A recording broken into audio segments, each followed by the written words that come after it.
This is Chuck Pine from Chuck's Southern Comforts Cafe, and today we're going to demo a seafood jambalaya. We've got all our ingredients here, and we're going to cook it all in our cast iron skillet here. We're going to cook this in our cast iron skillet. We're going to take our lid off, and in this case I'm going to put about a half a pound of butter, or in this case I'm using margarine, just so you don't have to worry about it burning. Nice hot pan. Kind of warmed up the pan a little bit before we got started here. Then we're going to load in our andouille sausage and ham, and this is we put a pretty good amount. It doesn't really matter how much you put in there. You know, if you like a lot of meat, put a lot of meat. If you like a lot of veggies, you can put a lot of veggies. We're going to kind of saute that up. What you want to do is kind of get some of the flavor out of that meat into your butter, so that it's going to all get into your rice when you add your rice later. And this is, we're going to let this get nice and brown. Let that saute for a couple minutes. If you're not familiar with where to get andouille sausage, you can usually get it online from Louisiana. There's Cajun stores online that you can get it. There's some stores that are carrying it. It's getting to be pretty popular nowadays. And then the ham we use is just a regular smoked ham, you know, like on the bone kind of ham. So we cut it into little chunks, let that get nice and brown, and then you're ready to add your vegetables. Now this is going to be about 2 parts onions, 1 part celery, 1 part green peppers.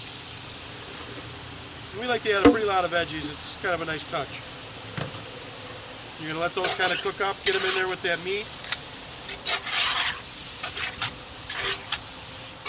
And at this point I usually like to add a little bit of Cajun seasoning. And then usually you can get Cajun seasoning. There's Emerald makes a Cajun seasoning. Paul Perdome makes a Cajun seasoning.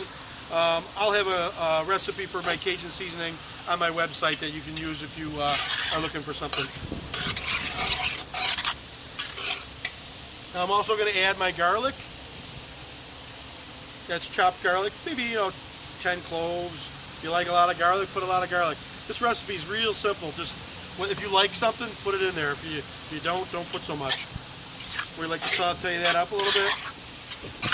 Let that all get cooked together. And I'm going to put the lid on and let that saute for a few minutes. Alright, so now this is all steamed up and kind of sauteed. So we're gonna, as you can see, it's all kind of starting to get wilted a little bit.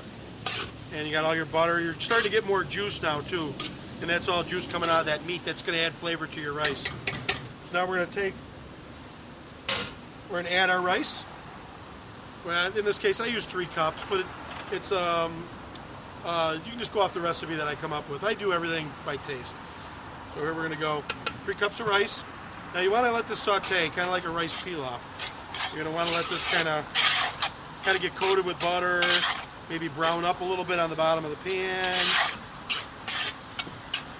Let that saute a little bit. It'll start sticking sometimes, so you got to be careful at this point. I usually like to have my liquid ready so that if it starts sticking, I can add my liquid and deglaze the pan a little bit. I'm getting this all, let this kind of brown up a little more.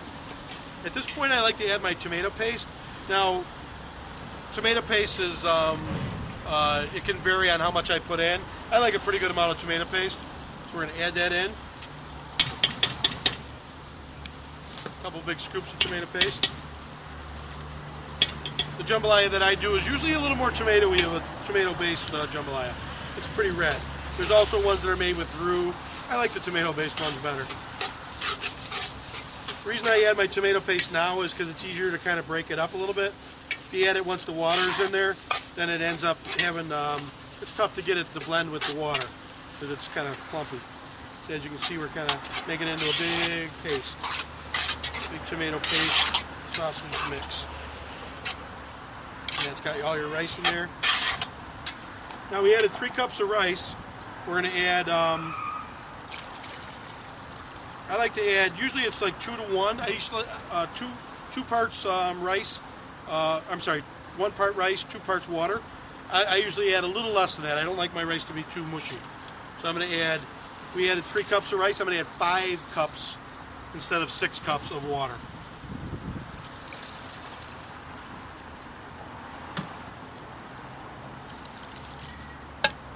And you're going to let that kind of mix in there good. Now we're also going to add some seafood and stuff, but we're going to do that at the last minute because we don't want that to overcook. This is basically your base. And now, the way we do things at Chuck's, instead of using chicken stock, we'll use we use a chicken paste, and this is pretty expensive stuff. It's almost all pure chicken. It's like chicken stock reduced. So like you can just use water and then you use your paste. And then I just add this to taste. I'm going to add a little bit of that. When I give you guys the recipe, I'll have it down to a little more accurate, but for me, I just like to kind of go by taste. Turn my flame down a little bit, and I want to mix in my chicken paste. You can find that in the GFS's carry it. Some of the better grocery stores will carry it. They have the cheap stuff that's like chicken bouillon. You don't want that. You want the stuff that's like a paste. It's going to be wet, and that's the difference. And the first ingredient is not salt. If the first ingredient is salt, then that's going to be the cheap stuff. Now, there's different kinds of jambalaya. In this case, we're doing a seafood jambalaya. I always put the ham and the andouille sausage in there, but when I do seafood, I add raw shrimp and crawfish tail meat. We just add that right to the pot. Now, there's I usually like to add this late in the game just so it doesn't get overcooked. There's nothing worse than overcooked shrimp. We also do a chicken jambalaya, which in this case I would just maybe add some grilled chicken wings to it. I've done that. I've done duck jambalaya. All those things work really well. Just some shredded duck meat. God, we've done every kind of jambalaya you can think of. We've done goose jambalaya. I think we've even done some rabbit jambalaya also. So now I'm going to add both of these to our pot. And this is probably with almost when everything's almost done. We're going to add all your seafoods. I'm going to mix that in real good.